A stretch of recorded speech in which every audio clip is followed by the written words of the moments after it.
server 2 addresses, and I'm going to go, when we talk about the DNS, we can talk about then, you can have the name lbl.gov mapped to 2 IP addresses, but that's kind of solving that problem at a higher level. Does that make sense to everyone? Right. So recapping scaling, a router must be able to reach any destination. We don't like the naive approach of enumerating all destinations, and so instead we have hierarchical addressing, where you have an entry for a range of addresses. Hierarchical addressing is key to scaling.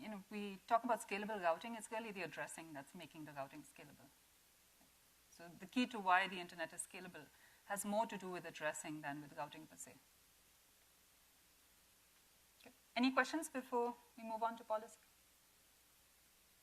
Okay, so let's talk about, we said the goal for inter-domain routing was to enforce policy, to allow operators, AS operators, to enforce policy. Policy is a sort of nebulous term, so what do I mean exactly by policy? What we're going to see is that a policy is an administrator's preference for what kind of paths they like to see on the internet. Okay. And the AS wants their freedom to pick their route based on policy. Going back to an earlier comment, every AS has their own notion of what policies they want to implement. And just to get to it, what do I mean by policy? An AS, examples of AS policies would be things like, I don't want to carry this traffic coming from this AS through my network. That's a policy. And maybe it's your competitor, maybe you don't like the customers they serve, maybe you don't like the content. It's really whatever reason, no one cares what your reason is, that's your policy. You don't want to carry that AS's traffic. A different policy could be, I would prefer it if my traffic could be carried by AS number 10 instead of AS number 4. That's a preference over which ASs I would like to route through. Or under no circumstance, do I want to go through AS54? Or whenever possible, I would like to not go through AS54. Those are all examples of policies. In the internet context and in inter-domain routing, we say you can implement whatever policy you want, that we do not constrain the policies that ASs implement. So you could imagine a crazy policy where an AS says, on Mondays I want to route this way, on Tuesdays I want to route that way.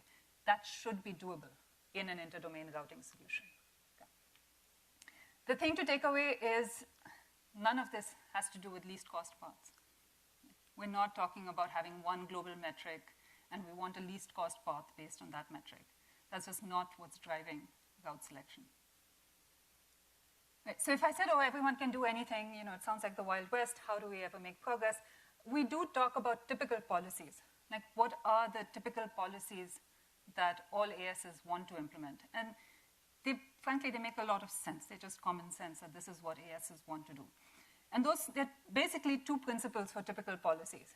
Okay, so if I'm an AS and I'm in the business of moving traffic around, the policies or the principles that would make sense to me come down to money.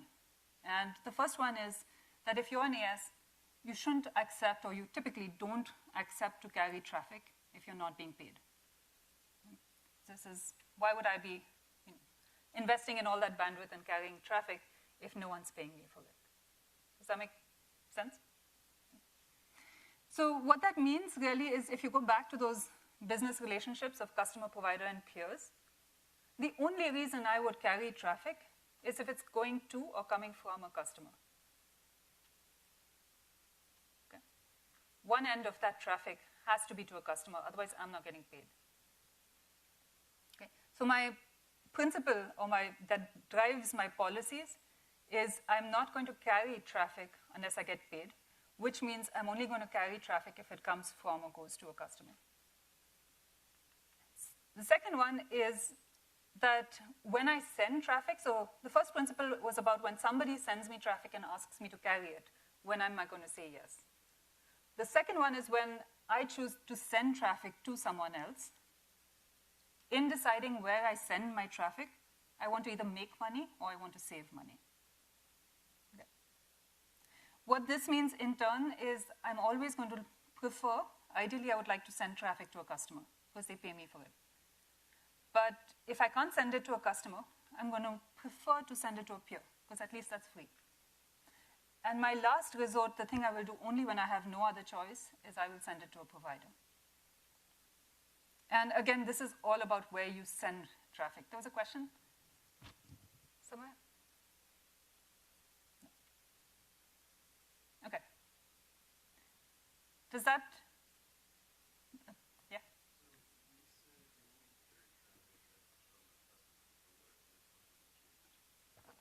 That comes from or goes to a customer. So if, we're going to get to that in a minute, but the answer is, if the traffic came to me from a peer, right, I would look at that traffic and I would say, should I carry it? The answer would depend on where it's going. If it's going to a customer, then I would carry it because my customer is going to pay for it. So what the implications of these policies are is kind of interesting because what it tells us is if you look at the AS graph, not all parts on the AS graph are valid. Just because I have a connected graph with edges doesn't mean all parts are valid. Instead, the parts that are valid, we say routing follows the money.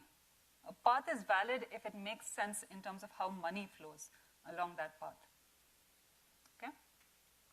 So let's look at this example. If I said here are two paths, these two blue paths, do you think this is a valid path from an interdomain perspective when I think about these principles of how money flows? Do we like this path? Yeah, right? Let's look at it, for example, from the perspective of A. Right? A is getting paid by D to carry that traffic, so it makes sense. A is not getting paid by B.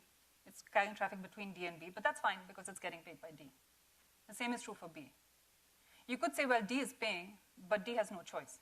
Right? It's a stub AS. It has to pay its provider to carry traffic. So when we talked about when I send traffic, I first try a customer link, well, D has no customers.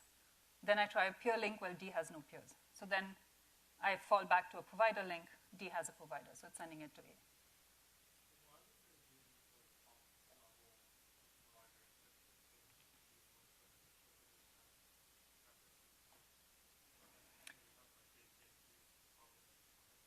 Yeah, so why in practice do we have these queues on top, right? Like this AS at the very top.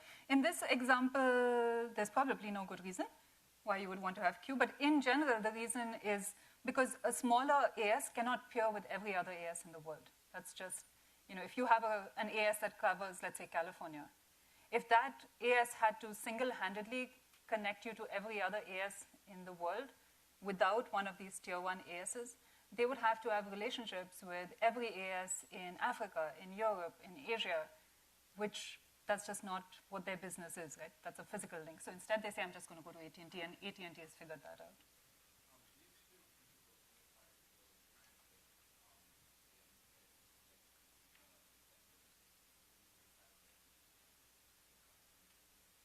Right, so the stub ASs here, typically the principle we are invoking, you could say, is where do I send traffic? And you try, you don't have customers, you don't have peers, so you send it to the provider. So it's kind of like a redundant application of the principle. It doesn't violate it, it's just not very interesting. What do we think about this purple path? Is this a valid one?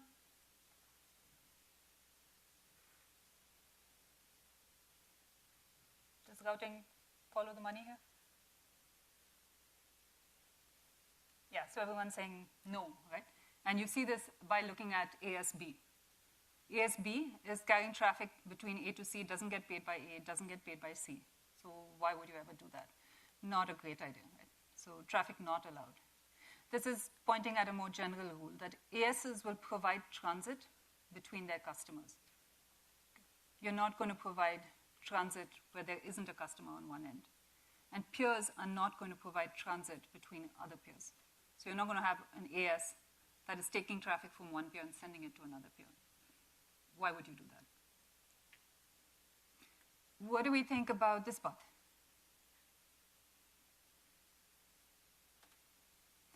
Even worse, right? B is not getting paid by A and then is getting charged by Q. This would be a sneaky thing for A to try to do. They've tried. You do. If you set up your BGP policies correctly, you would not be doing this. So this points again to a more general rule that an AS will only carry traffic to or from its customers over a peering link. I'm never going to take traffic from a peer and send it to my provider. What about this one?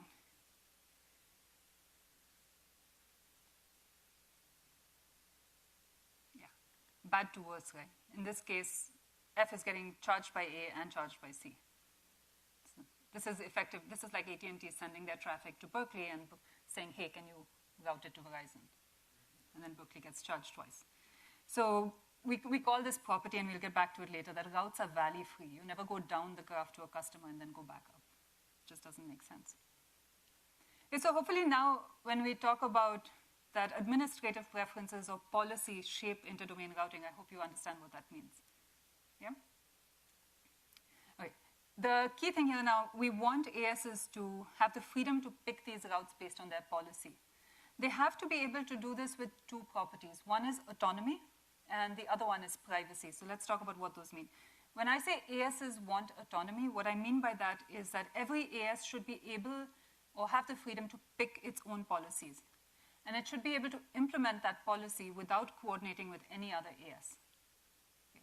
So if I want to do Monday this way, Tuesday that way, I get to decide that, and I don't have to ask my other ASs to cooperate. That's autonomy. I also want privacy as an AS.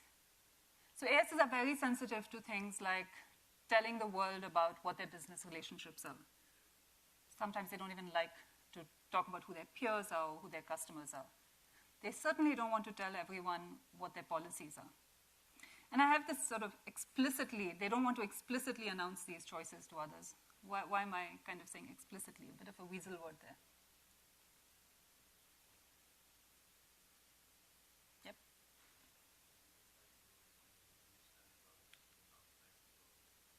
Yeah, because when you make a policy, it determines how your traffic flows. So the impact of those policies is kind of visible if you look at how traffic flows on the internet. So you could kind of try to reverse engineer what business relationships exist and what policies different ASs are implementing by sending enough traffic and observing from different vantage points and trying to reverse engineer. And there are companies that do this, and a lot of research papers try to do this to understand what ASs are doing. But they don't want to have to explicitly announce their policies. And a thing to note here, policy is what we're trying to achieve. Right? Implementing these policies is the goal of interdomain routing. Doing it while respecting autonomy and privacy, these are requirements on how we do it. Yeah? Okay, so in short, to recap, the AS topology reflects business relationships between ASs. Those business relationships, in turn, impact what routes we consider acceptable. And so interdomain routing, when we design an interdomain routing solution, the goal is to make sure we can support those policy choices in a way that respects autonomy and privacy. Yeah. And so BGP, or the Border Gateway Protocol, is the protocol on the internet that does interdomain routing. That's what we're going to be studying. It is certainly not the only way to implement interdomain routing, but it's stood the test of time. It is how we've been doing routing on the internet since forever, so it's still deployed everywhere. Just a little bit of background here on BGP. The idea of routing on a graph, everything we've studied with distance vector and link state, the fundamentals of that were rooted in computer science a long time ago, long before the internet, right? Things like Dijkstra's and Bellman Ford. This idea of how you route between autonomous nodes that have business policies just never existed before the internet. And in fact, the first 10 years of the internet, it did not exist. The internet was one flat, government-run network. No one worried about these things. So the development of BGP actually came fairly late in the sense that it followed the development of the internet. And BGP was starting to be specified and deployed roughly at the time when the US government said, we are no longer running the internet, and handed it over to commercial entities. So it was a little bit of a learn as you go and build as you go. So because of that, as you'll see, BGP is not a perfect protocol. There are certain things that I think if we got to wipe the slate clean, we would do differently, and we'll talk about those. But on the other hand, it's proven effective. Right? You'll see lots of research papers that talk about here's the better way to do BGP. Invariably, when you poke at them, they seem to do like about 40% of what BGP does. So, they're simpler than BGP, but they're not really as general or powerful. Or they do, by the time they do everything BGP does, they tend to be not that simple anymore. So BGP is this thing we all, in the research community, we love to try and beat BGP, but it's proven to be a pretty